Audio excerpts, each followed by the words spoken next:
Night held to the Pacific like a bruise. Searchlights combed the chop, then fixed on a solitary head and a shredded Mae West bobbing in the carrier's cold wake. Boatswain's whistles. A heaving line arced out, caught, tightened. 2 blue jackets hauled the man over the rail, salt-slick flight suit, charred gloves, the black reek of avgas and burned cloth clinging to him like a second skin. He did what he'd been trained to do if captured. Lifted trembling hands, eyes down, jaw set for the shot he believed would follow. Floodlights hammered the deck pale, engines idled somewhere forward. The island glowed with red lamps. The air tasted of hot oil and steel. No shot came. A corpsman crouched, steady as a metronome. Easy, easy. A blanket settled on the man's shoulders.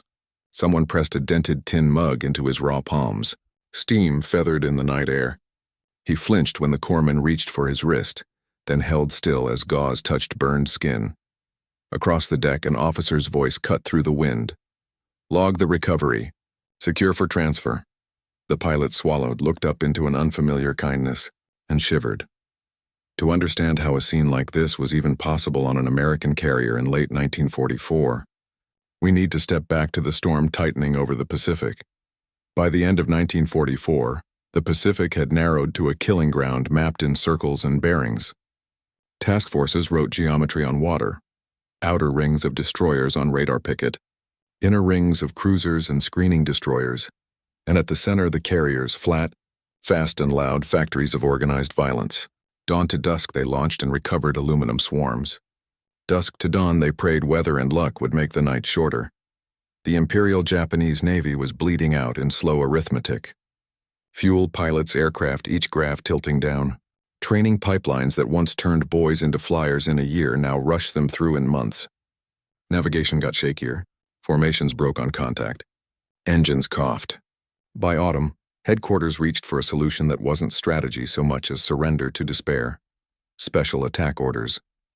The word Toko moved quietly at first, then loudly. Final missions promised as steel prayers. Across the ocean that swallowed distances and reputations, American carrier life ossified into ritual. General quarters at odd hours, the shrill chatter of the 1MC, the catapult officer's flat palm dropping to send a fighter snarling into the wind. Ordnancemen knelt with fuses and belts. Plane captains patted aluminum spines like horses before a race. In the ready rooms, aviators traced routes across charts pocked with grease pencil. Cap sectors, strike initials, tanker orbits. Coffee was black and plentiful. Superstition was too. Between the inner choreography and the outer ring of radars sat the quiet doctrine that explains our night. Plane guard. A destroyer stationed in the wake, eyes glued to the carrier's stern, lungs held tight whenever a speck went into the water. Jets would make it worse in later wars, but even prop-driven aircraft could stall or take a bad wire or tumble off the round down into a white boil of propellers and suction. The carrier did not stop. She could not. The job of going back into the wake belonged to the small, fast wolves who followed her scent. And that duty had no footnote limiting it to friends only. SAR, search and rescue, grew up around that duty. Rubber raft kits, heaving lines, block and tackle at the rail. Blankets set aside in lockers that smelled of iodine and damp canvas. Navy corpsmen memorized protocols because minutes matter in cold water. Airway, breathing, circulation, burns shock, hypothermia. And because sailors are sailors, unspoken rules piled on top of the written ones. If a man is in the sea on your watch, you bring him out if you can, even if his insignia isn't yours. The Air War's tempo on the American side increased until it felt like machinery. Essex-class decks processed sortie after sortie, the log entries marching by with the same unfeeling rhythm. Launched 12 F-6F for Cap 0415. Recovered 11. One ditched, crew rescued by plane guard. Success became the absence of novelty. Briefings that ended with no surprises, debriefings that began with survivors. Routine was a kind of mercy. For the Japanese pilot in our story, routine had curdled into dread. The squadron roster thinned weekly. Fuel allotments starved training flights. The old instructors with calm hands were gone. Killed, reassigned, or silent. He knew the new orders drawing close by the way the mess hall quieted when young men walked in. He knew it by the letters he did not write, because what do you write when the only honest thing is, "I may not come back and I don't yet know if I believe in the reason. There are reasons a U.S. carrier crew would risk minutes to save an enemy." Some are technical. Information matters, a rescued pilot might speak. And even if he doesn't, his gear does, maps in oilskin, codes scribbled in margins. The shape of a new altimeter or a survival radio tucked where the Americans haven't seen it before. Some reasons are strategic. A pattern of mercy is a weapon against fanatic orders. It makes surrender imaginable to those told it is shame. And some reasons are cultural in the small C sense, forged in steel routines rather than speeches. A deck crew trained to move with precision does not throw that away for theater. The system that saves a friendly flyer is the same one that hauls an enemy over the rail. The blanket does not ask what flag the man wore when he fell. Late 1944 tightened the rope on both ends. U.S. radar grew sharper. Fighter direction officers could stack cap at different angles and altitudes like a chess player setting traps. Night operations expanded, dangerous, necessary, unforgiving. On the other side, Japan's pilots faced longer odds with thinner training and heavier expectations. Each day produced more opportunities for men to meet not as aces and interceptors, but as human bodies in cold water. The ocean does not care about ideology. It only measures heat and time. On a map, the night that begins our story is another dot in a long chain leading toward the home islands. In memory, it is brighter. A destroyer stern lamp swings on a lazy arc. The carrier's island throws red light like banked coals. Somewhere in the black, a bobbing life preserver winks back a reply. The boatswain's voice is hoarse from repetition. The corpsman's kit is already open. This is how the sea war looked when mercy was possible, not as a speech but as a process. Not an exception but a practice. And under a sky with no horizon line, practice is the only thing that keeps hands steady. He had launched on an order wrapped in ritual. A petty officer tied his parachute with hands that shook a little less than yesterday. The flight deck crew bowed without words. The engine coughed alive, a tired animal. He rolled, saluted the chocks, and felt the tires leave timber with a splintering thud that reverberated up his spine. The compass card wobbled like a bad omen. Behind his ribs, a clock began to count down from a number he preferred not to name. He was a composite of hundreds.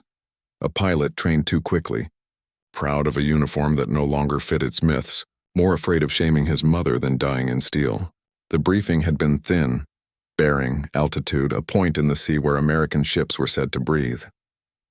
He knew the old stories of shoot and G, of courage as coin. He had memorized poems his instructor said would keep a man upright in the face of terror. But poetry cannot coax fuel from empty tanks. It cannot turn a sputter into thrust. When the engine stammered, he ran the checklist by reflex. Mixture, throttle, fuel selector, nothing. The horizon tilted. The instrument panel blurred with salt and adrenaline. He keyed the mic and spoke words that tasted like shame. Then he loosened his harness and watched the ocean come up at him.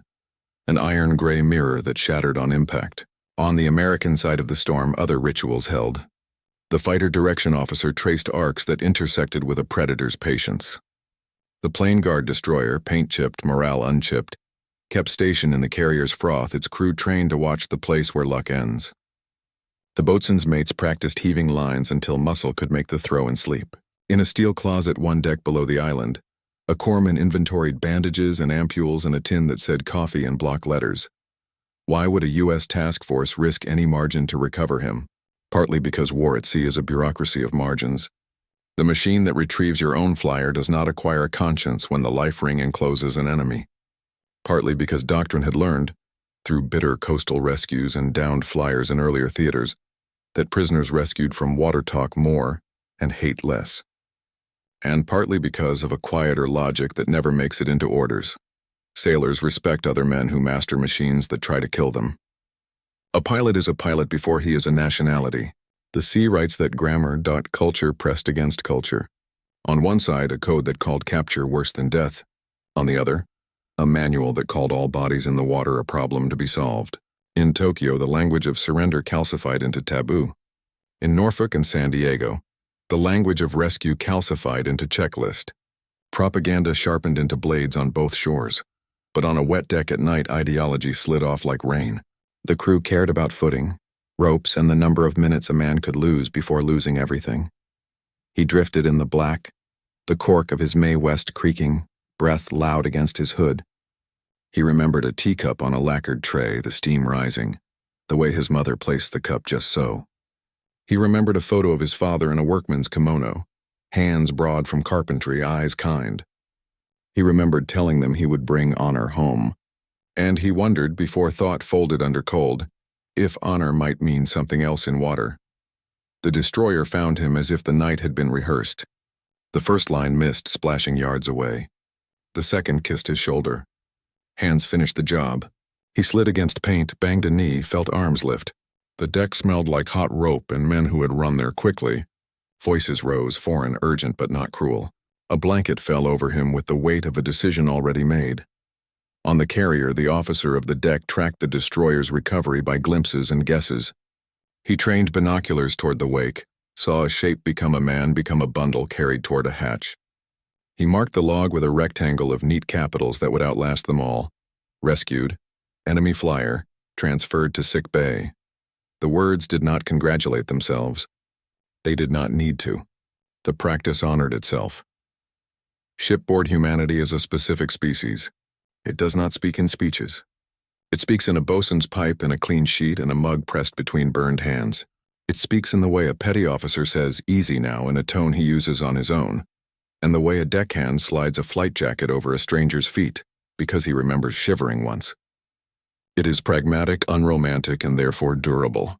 In that durability lies its mercy. As the task force steamed on, the pilot's world narrowed to fluorescent light and the corpsman's measured voice.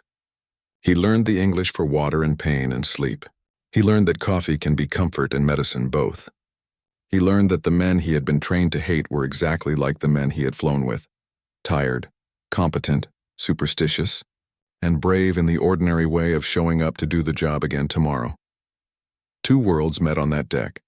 One taught that surrender is a sin, the other taught that rescue is a duty, and neither quite survived the night unchanged. The ocean had made a third world between them, temporary and steel, where rules became lifelines and enemies became patience. From that steel island of exception, the story narrows into faces and choices, into hands that bind wounds and hands that steady mugs, into the angles that define what kind of men keep a ship upright when the wind wants it to lean. He remembered the ritual of strapping in as a kind of prayer, the tug of webbing across the chest, the metal tongue biting home the helmet's leather smell. Now the ritual reversed. Fingers, not his own unfastened buckles, tugged gently at stuck snaps, worked charred gloves from swollen knuckles with the patience of men who have learned that haste breaks more than it mends. Shame arrived first, hot and stubborn. It said, "You failed your squadron. You failed your mother. You failed the story you told yourself about what a man is."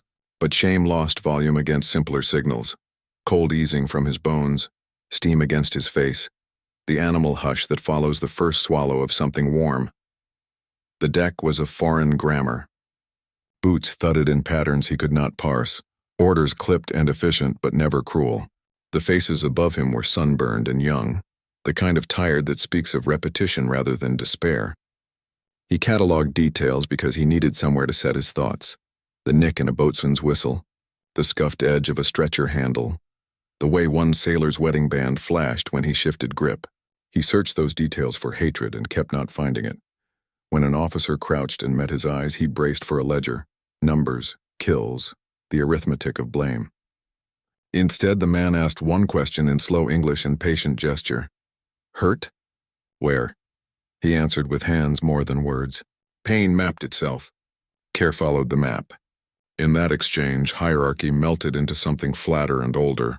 One human body, several others helping it to remain a body. He thought of a tea ceremony back home. Precise, respectful, governed by rules that make strangers gentle. The analogy embarrassed him, then steadied him. Perhaps ceremonies at sea and ashore meant the same thing. Dignity performed until it becomes instinct. He did not yet forgive, agree, or surrender anything but the fight to stay angry.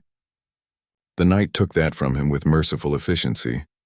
On paper, rescue is a paragraph in doctrine. In practice, it is a choreography of risk. A carrier at war cannot loiter. She owes momentum to the formation that keeps her alive. Slowing invites geometry to turn against her.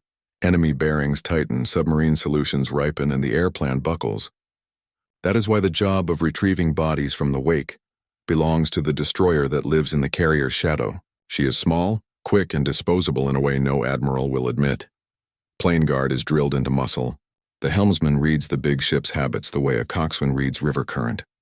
The lookouts report what their eyes already know, where a bobbing shape will be a moment from now. The deck gang has its own checklist. Boat falls clear, Jacob's ladder rigged, heaving lines coiled like sleeping snakes. A missed throw means another attempt. An entangled line means a knife, not a second guess. Risk assessment in this moment is not moral. It is mechanical. Sea state, wind over deck, proximity to the carrier's screws, the probability of fouling gear. Each variable adds or subtracts seconds from a clock that runs on breath. Add to that the ambiguity of insignia. In the dark, cloth lies. Only behavior tells truth. A man raising empty hands buys a margin. A man fighting hands that lift him loses it. The crew's professionalism resolves ambiguity faster than rage can. Commanders tolerate rescue because it harvests intelligence as surely as it harvests men. Even when a survivor says nothing, his equipment speaks. A redesigned life raft, a new survival radio, a map's margin notes. And beyond data lies the corrosive effect of mercy on an enemy taught that capture equals cruelty. Every recovered pilot becomes a rumor with a human face. Rumors travel faster than orders and are obeyed more faithfully. Doctrine wrote the first line of this recovery. Habit wrote the second. Conscience, if it entered at all, came later, quiet as a blanket over shaking shoulders. The corpsman's world is a kit, a clock, and a voice that never hurries. He triages by temperature and tremor, by the way pupils hold light. He knows Burns claim territory as surely as armies do, and that the front line is measured in centimeters of skin. He cuts away fabric with a sailor's economy. No wasted motion, no flourish. The stink of Avgus rides every gesture. He talks because silence can turn pain into panic. Easy. Breathe. Good. Words as metronome. Protocol layers over compassion. Airway breathing, circulation. ABCs before everything, even before the urge to apologize for what must hurt. Hypothermia warps judgment. Warm fluids undo that drift. A tin mug becomes a tool, not a prop. Calories, heat, habit. Coffee is a bridge between cultures because the body recognizes it before the mind does. Saline opens a second bridge. Morphine lowers the noise. Sulfa powder turns a weeping surface into a plan. Gauze makes a promise it can keep for only a few hours. But those hours are the difference between infection and recovery. Sick bay is a small republic under fluorescent light. Racks, cabinets, the omnipresent smell of antiseptic. A clock that moves both too slowly and exactly on time. The corpsman's hands are stained by the day but steady. His rank is lowercase until something goes wrong. And then everybody listens. He documents because memory lies under pressure, and because the log will outlast witnesses. Into a neat line he will later write, Enemy aviator received, Burns moderate stable. Transferred AM to APA. The entry is spare on purpose. The caret abbreviates his knot. He will notice that the patient watches the doorway more than the needle, and will ask a sailor to stand where the man can see him. He will accept a flight jacket from a junior pilot with a nod that says this is not charity. It is equipment now. He will not call the patient enemy or friend. He will call him by what the sea made of him, survivor. From stretcher to pillow, from steam to saline, the body returns to itself. And as it does, the next decision ripens, the one that turns treatment into a turning point. Command at sea is choreography with consequences. The XO stands one step behind the captain's intent, turning broad will into narrow orders that fit the deck. Floodlights up, but not to blind the watch on the catwalk. Boatswain pipe the side, but keep the whistle short so the LSO can hear his own world. Record the recovery, but don't clog the net with chatter. Each directive trims risk without trimming humanity. Leadership here is not a speech, it is tone. The deck officer's voice rides the wind at a measured volume that says everything is under control, because panic seduces faster than any enemy. He acknowledges the plane guard's survivor aboard with a clipped Roger and nothing more, because gratification is private and procedure is public. He keeps an eye on the turning screws of the carrier, on the destroyer's bow wave, on the men with the stretcher whose footing matters more than the admiralty. He is alert to the second-order effects of decency. A rescued enemy becomes a rumor carrier as readily as a rescued friend. A rumor of mercy traveling against orders can open doors that bombing cannot. He doesn't say this aloud. He doesn't need to. He learned it in other seas, other recoveries, and in the way his own sailors act better when watched acting better. Discipline is contagious. So is compassion when given a uniform. Leadership also means boundaries. Rifles remain slung, safeties checked, magazines seated. A squad stands at a respectful distance that can collapse to control in a heartbeat. The chaplain is invited to the hatch, but the interrogator waits in the wardroom. The corpsman is sovereign over the next 10 minutes. Rank yields to need. The XO signs the log, squares the corners on the paper, and moves on. The ship is a factory. Factories hate idling.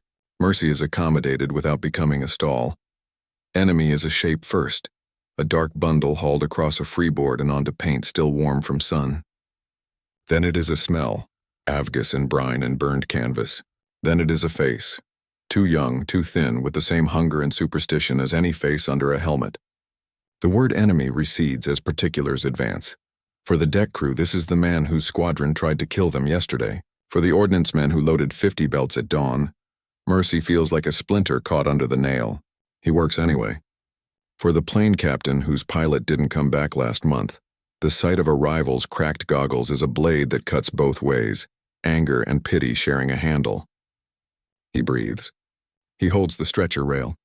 He gets the stranger inside. Professionalism is the bridge they walk across. Habit gives their hands a script when emotion would improvise badly. One sailor throws a glance at the rescued pilot and sees not a flag but a job. Another thinks of the enemy in his father's stories from the last war and feels the odd relief of refusing to inherit hatred. A third mutters a prayer he would never admit to saying and tucks a blanket tighter because cold is a language with no accent. Up close, enemy fails as a category. At 10 paces, the mind drafts narratives. At 10 inches, the body drafts needs. The sailor offering the mug discovers he is steadier when he keeps his eyes on the liquid level instead of the burns. The pilot finds he can swallow without swallowing pride, because the mouth decides for the mind. The moment shrinks the room they both live in to something manageable. Heat, breath, grip, weight. Later, when they step back into their separate uniforms, the word returns. It has to. War needs its nouns, but it returns with less bite. Some of its edges remain on the blanket. Rules at sea are not abstractions. They are survival. The moral grammar aboard a carrier is written in checklists and watch bills and logs, not manifestos. And yet a code lives here older than any manual. If a man is in the water and you can reach him, you try. This is not sentiment. It is recognition of the ocean's indifference, of the common trade in risk that binds pilots and sailors on both sides. The moral weight of rescue lands later, in quiet. In the moment, the choice looks like procedure. Only afterward does it reveal itself as character. A corpsman's apology before debriding a burn. A petty officer's decision to use "sir" once and then never again, because respect is a tool he can afford to lend. An officer's refusal to parade mercy as virtue because virtue scavenges itself when displayed. What the carrier crew enacts is not forgiveness. Forgiveness belongs to the ones who buried friends at sea. What they enact is restraint under discipline, a moral minimum that becomes maximal in its effects. A rescued pilot returns to his unit and corrodes propaganda with his presence. A farmer years from now will hear a story in peacetime and believe a little more readily that enemies can become neighbors. A young sailor will carry forward the memory that he behaved well when no one could have blamed him for not doing so. The Geneva Convention exists in law. On a steel deck it exists in habit. Habit performed long enough becomes culture. Culture, tested under pressure, becomes proof. The proof tonight is a line in a log and a man made warmer by strangers. The proof tomorrow might be a decision not to die unnecessarily, because a rumor of mercy found purchase where oath could not. In a war famous for spectacular violence, the quiet morality of rescue is unspectacular by design. It is not weakness. It is the strength to keep your hands from shaking in the one direction they most want to go. From these angles, leadership keeping order, sailors meeting the enemy at human range, rules turning into a practiced mercy, the story tightens to its hinge. The decisive moment does not explode. It settles. A mug steadied, a bandage tied, a log signed, and a survivor who expected a pistol learns the shape of a different instrument. The hangar deck hatch coughed him into hard light. Metal sang underfoot. Air hammered with the carrier's mechanical heartbeat. Voices braided into a rope strong enough to pull a man through shock.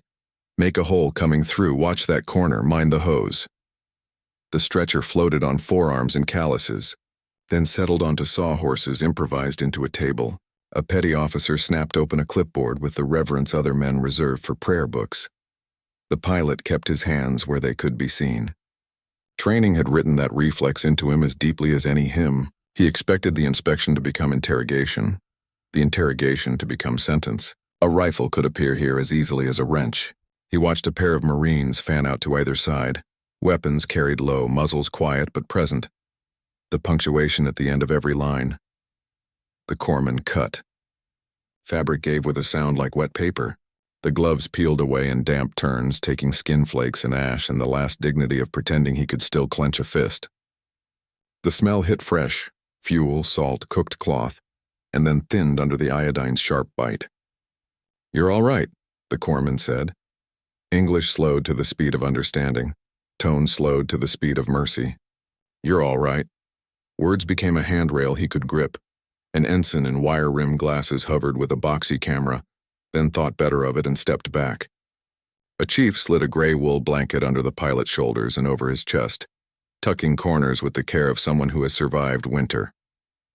The Marines adjusted their stance and then adjusted their faces, the way men do when reminded that their job tonight is not retribution but radius. How close to stand, how far to look. A young sailor crouched to eye level and held a dented mug with both hands. Steam coiled up carrying the sour-sweet promise of coffee. The pilot's instinct warred with his throat. Pride and pain negotiated. The sailor solved the argument by tipping the mug just enough to let a line of heat find the mouth. The first sip knocked at his teeth and entered anyway. Heat can be a language. He swallowed, eyes leaking for reasons his mind refused to label. The sailor pretended not to notice and angled the cup again as if aiming a sextant. "Name?" the petty officer asked, voice dry as log paper. The pilot fumbled his own. The petty officer tried it twice, approximated it without malice, and wrote it down with a neat hand that could have belonged to any country schoolteacher. The next line read nationality. The petty officer didn't hesitate writing it. The line after that read condition. The corpsman answered for him. Burns to hands and forearms, mild hypothermia, conscious. Oriented. The ship's chaplain arrived and did the one useful thing a chaplain can do in a room full of professionals. He got out of the way and made himself available. He stood by the hatch like a mild weather system, eyes lowered, hands folded, ready to be a witness rather than a center. The pilot flicked one glance at the white collar and revised his understanding of what opponents look like when they are not piloting machines into each other. The first real pain arrived with competence. The corpsman irrigated the burns.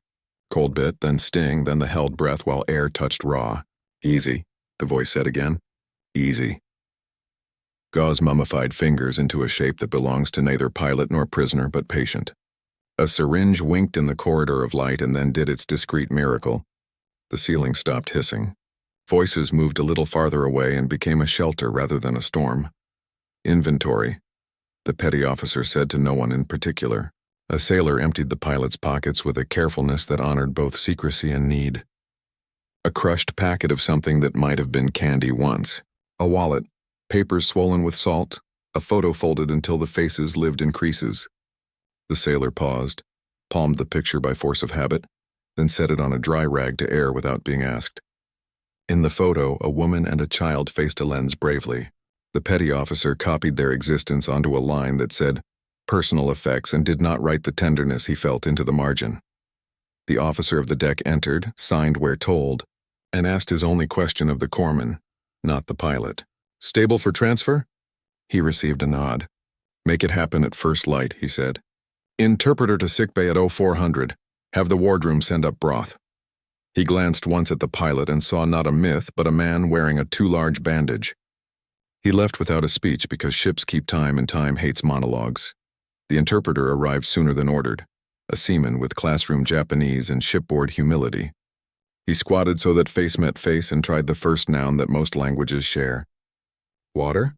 The pilot lifted bandaged hands an inch off the blanket and let them fall. Yes." "Pain?" "The same." "Coffee?" The ghost of a smile crossed a face that had forgotten the map to that expression. "Yes," the pilot said in a whisper that felt like a switch flipping. A lieutenant, XO by age and posture, stepped close enough to own the moment. "You are a prisoner of war," he said. Each word a brace in a scaffolding, the interpreter following a beat behind. You will be treated according to our rules. Medical care now. Transfer later. No one will harm you on this ship. He waited, then added what sounded like policy but felt like oath. You are safe here.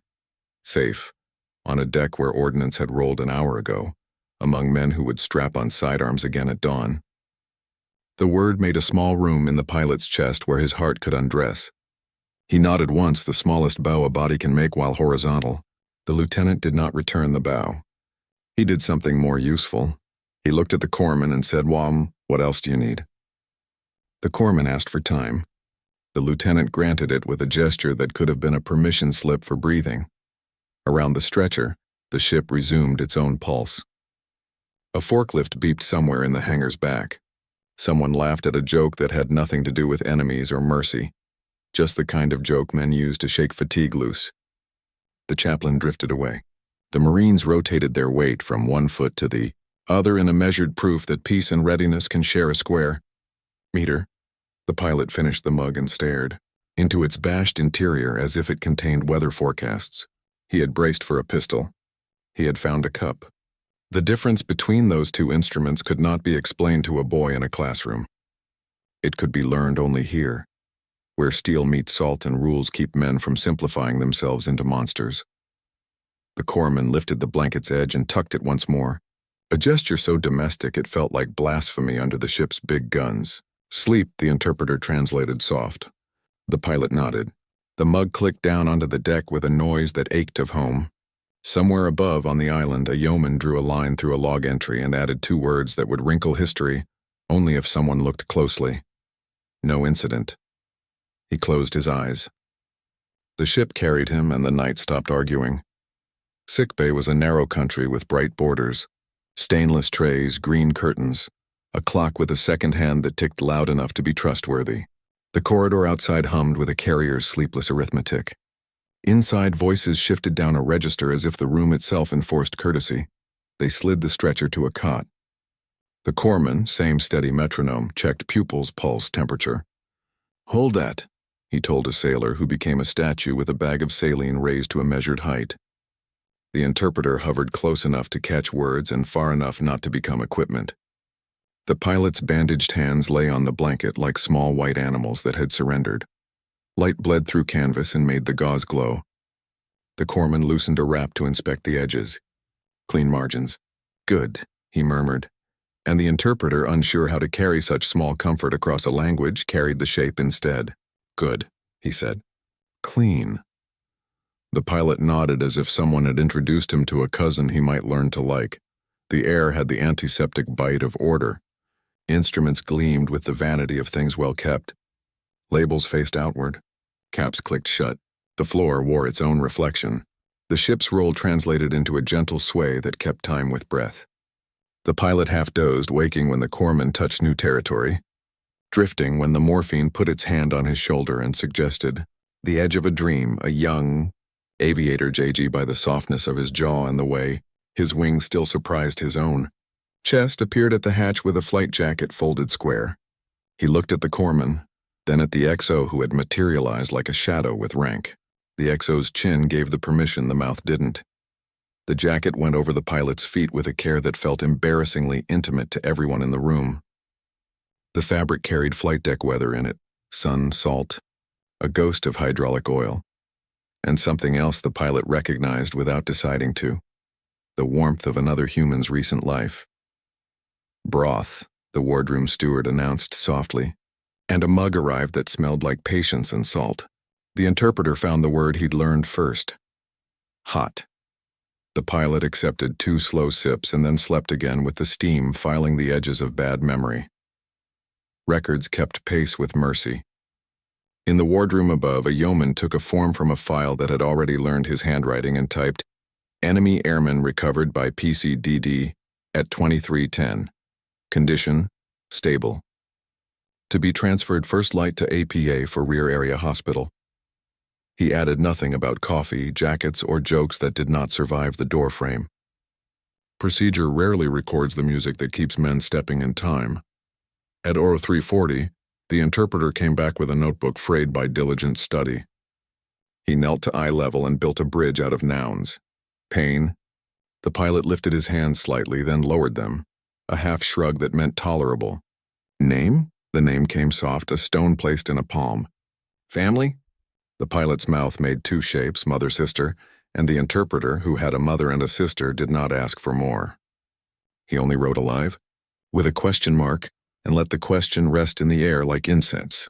A chaplain returned, asked nothing, and left a folded card on the side table. It held no sermon, only a psalm translated into the language of the ship. The sea is big and men are small, and help is a good thing. He had written it himself, against regulation and maybe because of it. At 0400 the ship changed shift. Boots whispered in new directions above. In sickbay the corpsman updated the chart, then leaned back against a cabinet and let his shoulders sag for the first time. "You good?" the XO asked. "I've had worse nights." The answer covered cities.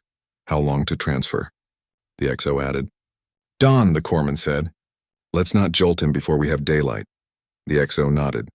He looked at the pilot, at the neat geometry of bandage and blanket, at the borrowed jacket, at the mug on the tray with a coffee ring knitting itself dry. He had seen bodies leave his deck under flags. Tonight one would leave under promise. The interpreter risked one more word. "Safe," and he said, not as a question this time, but as a verb conjugated into the room. The pilot's eyes cleared enough to make contact and hold it. He did not bow. He did not smile. He did a smaller thing. His breath lengthened to the pace of a man who has decided to keep it. Dawn unstitched the black outside. The ship's loudspeaker murmured the day's first commands in a voice that always sounded like the same man, even when it wasn't. A boatswain piped. Somewhere forward, the baker cursed a tray that had shifted wrong and would now produce lopsided canyons of bread. Routine took back what the night had borrowed. 2 Marines arrived. Same faces, same distance, a correctness that had turned into courtesy. The stretcher came under the pilot again like a decision. The jacket stayed with him. No one asked for it back. The corpsman's last act before the curtain slid aside was small and priestly. He adjusted a corner of gauze that had surrendered one loop to gravity. The pilot caught the gesture, and its domesticity rearranged something fundamental in him. On the hangar deck, blue light pooled in slicks where the night watch had hosed down fuel. Forklifts beeped in contrition. A winch groaned, testing its first syllable. Sailors with salt still in their hair from the rescue stood a fraction taller when the stretcher passed, as if their spines remembered the heave and wished to show they could do it again. No one saluted. Salute here would have been theater. They let the quiet shape the corridor. They moved him through air that smelled of paint and morning and out to the waiting boat cradle, where a bosun with hands like knots supervised with tenderness disguised as impatience. "Easy with that fall," he barked, which meant be careful with our passenger. The cradle dipped, rose, kissed the deck of the craft below, and the stretcher slid into new hands that spoke the same language at a different pitch. The pilot turned his head once, a slow sweep that found the island, the stacked antennas, the pennant behaving like a creature that knows the weather before men do. He had feared this silhouette in drawings and nightmares. It looked different up close. Less like a monster, more like a city that woke early and worked late, a place where rules held back the night. "Ready?" someone called. The line handlers answered. The XO watched until the boat fell clear and then, without flourish, took out his pencil and drew the tiniest square on his copy of the deck log next to the entry that recorded the night. It was not a signature. It was a private mark meaning, "This went right." As the boat veered toward the transport that would take the pilot to a hospital with sheets that smelled of bleach and thyme, the carrier's propellers bit water that had forgotten already. The ship accelerated. Men went back to being exactly what they had been before mercy interrupted them. Sailors, machinists, watchstanders, small gears in a large and honest machine. In the cot of the transfer craft, the pilot felt the borrowed jacket's lining catch a little on bandage as his chest rose. He looked at the mug tucked between the stretcher's rails to keep it from skittering. He did not understand the inscription stamped shallow in its dented side, USN, but he understood what it contained even now. The tail-end warmth of a night that had chosen not to devour him. The turning point had already happened. No trumpet would report it. It lived in the way a crew remembered themselves in the presence of an enemy and preferred to remain human. Morning arrived with the carrier already miles from where the night had made its choice. Sun turned the sea to hammered tin. Wind laid a clean edge along the flight deck. A bosun's pipe cut a bright line through breakfast clatter, and the 1MC began its liturgy. Reveille weather, the day's first evolutions. If anyone mentioned the rescued enemy in the chow line, it was in the same tone they used to complain about coffee thickness or a stubborn valve. As a fact, filed and carried forward. In sickbay, the cot where the pilot had slept was shipshape and briefly anonymous. Sheet tight, pillow squared, a dark ring where a mug had stood like the shadow of warmth. The corpsman wiped the last iodine smear from a tray and logged the night with the same neat posture he used on worse days. He paused once, thumb resting on the paper's edge, then closed the chart with a quiet respect reserved for jobs that went right because men did what they were trained to do. On the transport, gray, blunt maternal, the pilot woke to a gentler pitch. The engine note was lower, the smells less sharp. Starch, paint, a hint of oranges from someone's hoarded ration. A nurse checked his bandages and made a face that meant clean enough. She replaced a gauze pad with the efficiency of someone who has done this in storms. The interpreter from the carrier had not transferred with him. Another petty officer with a phrase book stood by and tried nouns until one fit. Hungry? The pilot considered the word the way you test a floorboard. He nodded. A bowl arrived. Rice from the ship's stores that pretended at home and did not quite make it, but did enough. On deck, a signalman raised flags to the morning's gossiping wind. In a wardroom that smelled of coffee and pencil shavings, a yeoman typed yesterday's page into permanence. The entry that mattered to our story took one line and no adjectives. A junior officer stapled the page to its brethren and moved on to a memo about paint allotments. The war did not pause to admire its better moments. It barely acknowledged them, which is perhaps how they stayed honest. By mid-morning, the pilot had learned the ship's small map, sickbay head, a porthole by a corridor bend where you could see a strip of glittering sea and, sometimes, the shadow of a gull like a blessing that didn't need to be named. He learned the rhythm of watches by the footsteps and the chuckles. He learned that if he stood too quickly, the room would tilt, morphine's shy return. He learned the English for thank you and used it with a seriousness that made sailors smile and nod and keep moving. An officer visited with a notepad and a decent apology. This was the interrogation the pilot had braced for and found delayed, softened by linen and broth. Questions came like pebbles tossed into shallow water, each making a small ripple that dissipated before the next. Unit designation. Last base. Aircraft type. The officer did not press the edges that bled. He recognized the look that means later. He promised a letter form. He did not promise delivery, but he promised the attempt, which is what honest men do in war. The pilot wrote that letter in careful script. Mother, sister, a few words about health, none about shame, one about mercy so general it could pass any censor. I was rescued from the sea. I am being cared for. I will live. He stared at the line and recognized it as treason to despair. He kept it anyway. As the sun climbed, the transport drew a beam of an amphibious ship marked by the graffiti of hard use and humor. The transfer proceeded with a competence that bored the men performing it. Winches, lines, stanchions, the thump of boot to deck. The pilot traveled again, now inside a smaller world where every face belonged to the same tribe of routine. The jacket over his feet stayed. No one had signed for it. Items like that leave inventory and enter story. Somewhere behind them, the carrier recovered a returning cap section. One aircraft boltering and catching the next wire to a chorus of whoops that sounded like adolescents at a fair. Somewhere ahead, a weather front promised an afternoon of gray decisions. But here, on the calm acromegaly of the transport's well deck, a man who had believed death was a duty now practiced the slower duty of healing. Each hour put distance between him and the old definition of honor. Each kindness made the distance feel navigable. He dozed again. When he woke, a steward had placed by his bunk a tin mug washed clean and set upside down to dry. He turned it over and looked at its dented rim, as if a map might be stamped into. The metal that told him how to live with what he now knew. There was no map. There was the taste that lingered anyway, and the memory of hands that did not shake when they could have. Outside, the ocean kept its secrets with professional discretion. Inside, men wrote small truths into logs that history would need a magnifying glass to find. The next part of our story happens not at sea, but in the slower churn of the world ashore, where a rumor of mercy makes new shapes in men's lives. Weeks turned into distance. The ocean shrank behind the transport, then vanished into the dull gold of California dawn. San Diego, 1945. Hospitals already overflowed with the wreckage of 2 oceans' worth of combat. The pilot arrived under a tag marked simply PW, Air. A Marine clerk filed his name between others who had been enemies yesterday and patients today. The ward smelled of iodine and burnt sugar from the galley below. Curtains divided strangers into countries of convalescence. One bed held an Italian seaman from Anzio, another a German submariner who spoke no English but sang low lullabies in his sleep.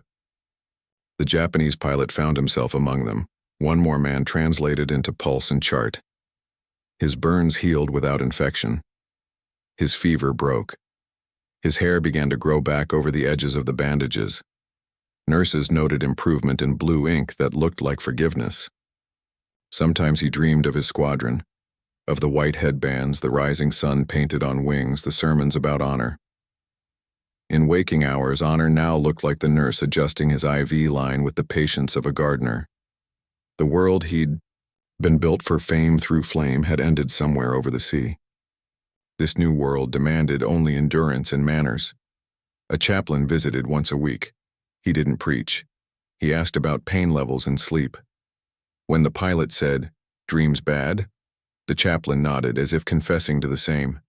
He left a book with no pictures and a pressed flower between pages. Later, when the pilot turned to that page, the scent, faint, dry, still alive, made him close his eyes. There are languages that need no grammar. Letters began to find him through the Red Cross lattice of mail routes.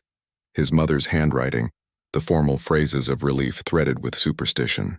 You are alive. The neighbors pray. The temple bell rang for you. He wrote back on plain stationery issued by the U.S. Navy Hospital Administration. I live. I was treated well. Do not hate them. They are people. He knew some censor would read it. He hoped they would. He learned English the way children learn forgiveness, slowly, by accident. Thank you. Water. Good. He said them until they fit. The orderlies laughed, not cruelly, and answered in kind. When he left for the POW Repatriation Center in March 1946, the nurse who had changed his bandages pressed the dented mug into his hands. Souvenir, she said. Don't tell supply. The rim still bore the same nick his teeth had touched that night on the carrier. He held it like a relic of another religion. Repatriation was bureaucracy disguised as mercy. Ships carried, prisoners east, nations counted their ghosts, and peace became paperwork. In Tokyo Bay, the pilot stepped ashore thinner, older, and unsure of how to walk without orders. The city was a geometry of ruin. Bridges missing, streets improvised, children playing among steel bones that used to be buildings. He moved through it like a man trespassing on history. He opened the small box they gave him at discharge. Documents, rations, the mug. He drank water from it that night in a boarding house with no roof. The metal caught moonlight and memory equally. He told no one the story, but he kept using that mug, first for water, then for tea, then when he opened a tiny street stall selling noodles for stock tasting. Every day he rinsed it, dried it, set it on the shelf. Customers never noticed. They only saw the quiet man with the scarred hands who served them kindly and never shouted. Years later, when journalists would ask survivors of the war about miracles, he would shake his head. Not miracle, he would say in practiced English. Just men remembering how to be human. In America, the carrier's crew scattered home. The corpsman became a nurse in Boston. The XO stayed in the Navy and retired with bad knees and no regrets. The interpreter studied languages and taught peace officers that translation was not only about words, None of them knew where their pilot had gone. They didn't need to. The act had already done its work. The mug outlived them all.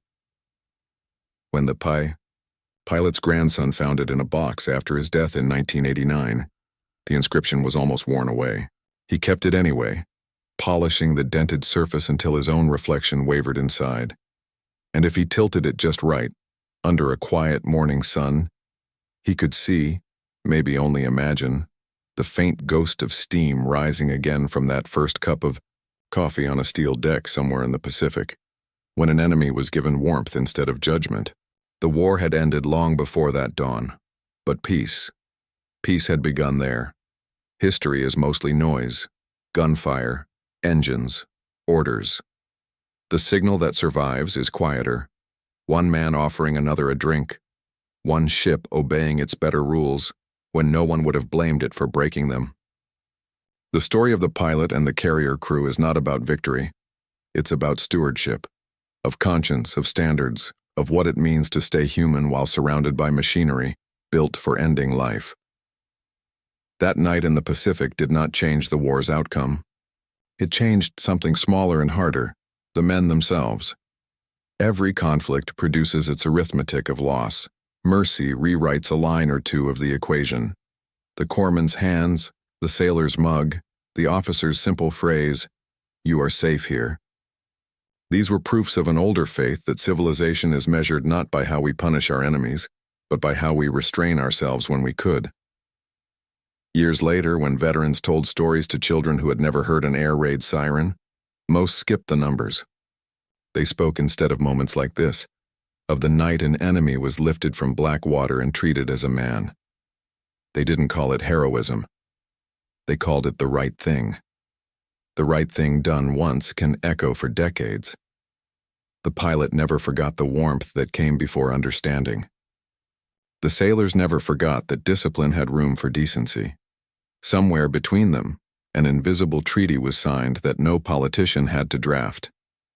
80 years later, the ocean still keeps its indifference, and carriers still carve their white wakes through it. But on every deck and every wardroom there remains the faint inheritance of that night, the expectation that we can be strong without cruelty, vigilant without hate. Wars end in treaties and monuments. Peace begins in smaller acts, almost invisible. At first, a mug of coffee, a bandaged hand, a rule obeyed when no one was watching. That's the part worth remembering. Subscribe for more true stories that remind us of what it means to be human, even in the darkest of times.